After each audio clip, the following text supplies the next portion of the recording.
Welcome everyone to my new video series in book club review featuring Brendon Burchard's book, The Charge. If you missed my previous video, I announced that I would be doing a chapter by chapter review and summary of this great book. So I just wanted to ask a question. Have you ever started reading a book and the words just literally just jumped out of the page in your face and your eyes, and you're just like inundated with it because you could really totally relate to what the author was saying?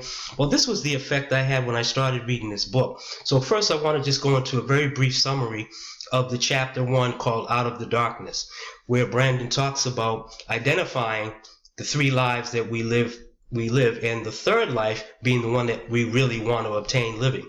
The first 2 lives, beginning with the cage life, is where an individual is living in the past or living out somebody else's expectations. The second life, the comfortable life, is established through dedication and work and favorable circumstances that creates feelings of engagement and gratitude, but then can also induce guilt and changing the individual's focus on just wanting to be accepted and succeed.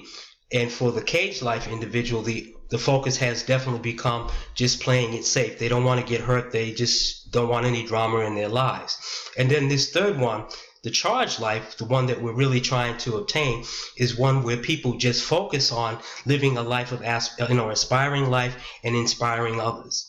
So what I took out of chapter 1 was basically I looked at different phases of my life and where I was. As a young adult, I remember being caged somewhat, feeling the effects of people trying to make me conform to doing this or doing that, and just feeling that I wasn't successful enough, so I should be doing something different or doing what they want.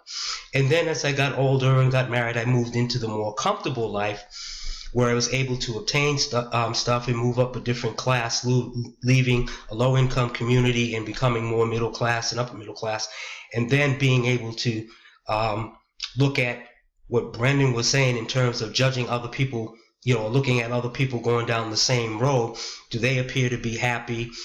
Did they make the same trade-offs in terms of working more hours and spending less time with the family and stuff like that?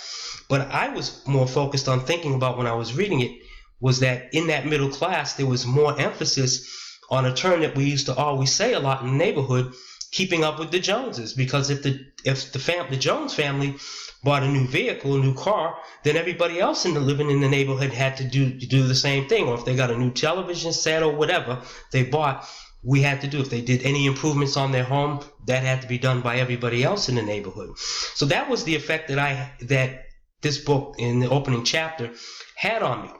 So I'm hoping that I've said something of value and that you can relate to where I'm at in my life and who I am.